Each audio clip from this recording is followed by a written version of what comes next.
Hi అండి, అందరికీ నమస్తే. Welcome back to our channel. It's me Naga. ఈరోజు ఒక మంచి వీడియోతో మీ ముందుకు వచ్చానండి. చాలా ఇంపార్టెంట్ అయిన వీడియో కూడా. ఈరోజు వీడియో ఏంటంటే తెలివిగల వారికి ఉండేటటువంటి ఒక 5 లక్షణాల గురించి చెప్తానండి. అవి ఖచ్చితంగా మీలో ఉన్నాయేమో చెక్ చేసుకోండి, లేకపోతే వాటిని అలవాటు చేసుకోండి. అప్పుడే ఈ సొసైటీలో మనం బ్రతకగలం. వీడియో ప్రత్యేకంగా ఎందుకు చేస్తున్నానంటే ఈ రోజుల్లో, ఈ కలికాలంలో మంచితనం ఒక్కటే ఉంటే సరిపోవట్లేదండి. మంచితనాన్ని ఒక వీక్నెస్గా చూస్తున్నారు. ఆ మంచితనానికి మీ తెలివిని కూడా జోడించి బ్రతకండి. అప్పుడే ఈ సొసైటీలో మంచిగా మనం ఒక గుర్తింపు సాధించగలం. మనకంటూ ఒక ప్రత్యేక స్థానం ఉంటుంది. మనం దేన్నైనా కానీ సక్సెస్ఫుల్గా సాధించగలుగుతాం. మరి తెలివిగల వారికి ఉండేటటువంటి 5 లక్షణాలు ఏంటో తెలుసుకుందామా? నెంబర్ 1, ఈ తెలివిగల వాళ్ళు ఏదైనా పని చెయ్యాలి అని ప్లాన్ చేసుకుంటే ముందుగానే వాళ్ళు చేయాలనుకుంటున్న పనిని బయట అందరికీ చెప్పేరండి. ఆ పనిని సాధించి సక్సెస్ ద్వారా చూపిస్తారు. కానీ ముందుగానే ఆ పనిని చేయాలనుకున్న పని బయట పెట్టడం ద్వారా వీళ్ళందరూ ఇచ్చేటటువంటి సలహాలు, వీళ్ళు ఇచ్చేటటువంటి మాటలు మన కాన్ఫిడెంట్ని దెబ్బతినేలా చేస్తాయి. అసలు మనం చేసే పని కరెక్టా రాంగా అని ఒక కన్ఫ్యూజన్లోకి నెట్టేస్తూ ఉంటాయి. ఒకప్పటి రోజులు ఎలా ఉండేయంటే ఏదైనా పని చేయాలంటే నలుగురు సలహాలు తీసుకొని చక్కగా ఆ పనిని సక్సెస్ చేసుకునేవాళ్ళు. కానీ ఈ కలికాలంలో ఎలా ఉన్నారో తెలుసు కదా, మనం చెయ్యము, అవతల వాళ్ళని చెయ్యనియము, అలా ఉంటుంది. అందుకే మనం చేసేదాకా, పని సక్సెస్ అయ్యేదాకా ఎవ్వరికి చెప్పరు తెలివైన వాళ్ళు. మరి మీరు చెప్తున్నారో లేదో చెక్ చేసుకోండి.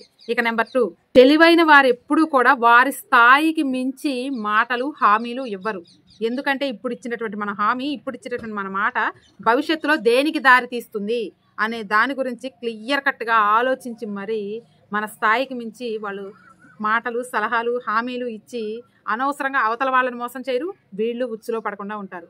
కాబట్టి మాట ఇచ్చే ముందు స్థాయిని, మీ యొక్క స్థితిగతులను గుర్తుంచుకొని ఇస్తారు ఈ తెలివైన వాళ్ళు. మరి మీరు ఎలా ఇస్తున్నారో ఒకసారి చెక్ చేసుకోండి. ఇక నెంబర్ 3, మామూలుగా అందరూ ఏం చేస్తుంటారు, గెలిచిన వారిని చూస్తూ ఉంటారు, గెలిచిన వారి యొక్క అనుభవాలు వింటూ ఉంటారు, ఓడిపోయిన వారు కన్నెత్తి కూడా చూడరు. కానీ ఈ తెలివైన వాళ్ళు ఏం చేస్తారు తెలుసా, గెలిచిన వారితో ఓడిన వారితో ఇద్దరితో మంచిగా ఉంటారు.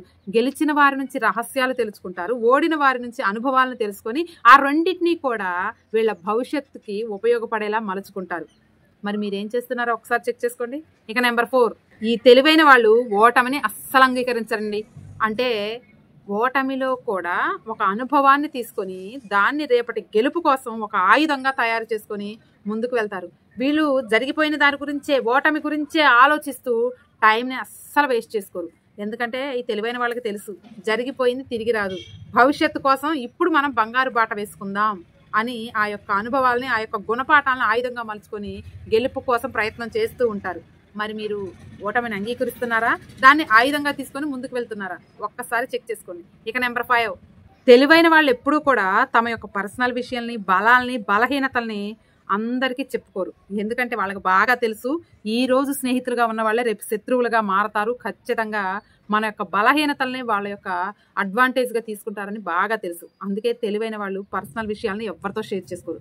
మరి మీరు తెరిచిన పుస్తకం లాగా ఉంటున్నారా అందరిలో? ఒక్కసారి చెక్ చేసుకోండి. ఇక నెక్స్ట్ బోనస్గా ఒకటి చెప్తానండి. తెలివైన వాళ్ళు ఎప్పుడు కూడా ఎదుటి వారిని గుడ్డిగా, అతిగా నమ్మరు. ఎందుకంటే ఈ రోజుల్లో ఎవ్వరూ కరెక్ట్గా లేరని తెలివైన వారికి బాగా తెలుసు. ఎదుటి వారు చెప్పింది ఎంతవరకు నిజమో, ఎంతవరకు రాంగో బాగా ఆలోచించి తన కళ్ళతో చూసినవి, చెవులతో విన్నవి మాత్రమే నమ్ముతూ ఉంటారు. ఒకవేళ వాళ్ళు చెప్పింది నిజమో కాదో 1కి 2 సార్లు ఆలోచించి పరిశీలించి చేసిన తర్వాతే నమ్ముతారు. కానీ అందరి మాటలు గుడ్డిగా, అతిగా అసలే నమ్మరు. మరి మీరు ఎలా ఉన్నారో ఒకసారి చెక్ చేసుకో. తెలివైన వాళ్ళు ఎప్పుడూ కూడా తమ యొక్క సమయాన్ని అస్సలు వేస్ట్ చేయరు. అనవసరంగా ఉన్నటువంటి టయాన్ని కూడా దీన్ని నాకు ఎలా అనుగుణంగా మార్చుకోవాలి, ఇది నాకు ఎలా ఉపయోగపడుతుంది అని డబ్బు కంటే ఎక్కువ వాల్యూగా ఈ సమయాన్ని చూస్తూ ఉంటారు. సోమరిపోతుతనాన్ని ఒక శత్రువులాగా భావించి ముందుకు వెళ్తూ ఉంటారు. మరి మీరు సమయాన్ని వేస్ట్ చేస్తున్నారా, దాన్ని ఒక ఆయుధంలాగా మార్చుకొని దాని యొక్క ధనం కంటే విలువగా చూస్తున్నారా? ఒక్కసారి చెక్ చేసుకోండి. అలాగే తెలివైన వాళ్ళు ఎవరు ఏది చెప్పినా కానీ అందరికీ ప్రచారాలు చేయరు. ఎవరు ఏది చెప్పినా రహస్యంగానే, గోప్యంగానే ఉంచుతారు. ఎందుకంటే ఈ లోకంలో ఎవ్వరూ కరెక్ట్గా లేదు. ఇలా అందరి విషయాలు అందరికీ ప్రచారం చేయడం వల్ల ఎవ్వరికీ ఉపయోగం లేదు. కాబట్టి ఎక్కడ విషయాలు అక్కడే మర్చిపోతారు. మరి మీరు ప్రచారాలు చేస్తున్నారా, ఎక్కడవక్కడే మర్చిపోతున్నారా? ఒకసారి ఈ విషయంలో చెక్ చేసుకోండి. ఇవ్వండి తెలివైన వారిలో ఉండేటటువంటి లక్షణాలు. మరి మీలో ఈ లక్షణాల్లో ఎన్నున్నాయి ఒక్కసారి చెక్ చేసుకొని నాకు ఒక్క కామెంట్ తెలియజేస్తారా? నాకో ఇన్నున్నాయి, ఇంకా ఇన్ని అలవర్చుకోవాలి. మీ ఎక్స్పీరియన్స్ నాతో షేర్ చేసుకుంటారా? నేను ప్రతి ఒక్క కామెంట్కి రిప్లై ఇస్తాను.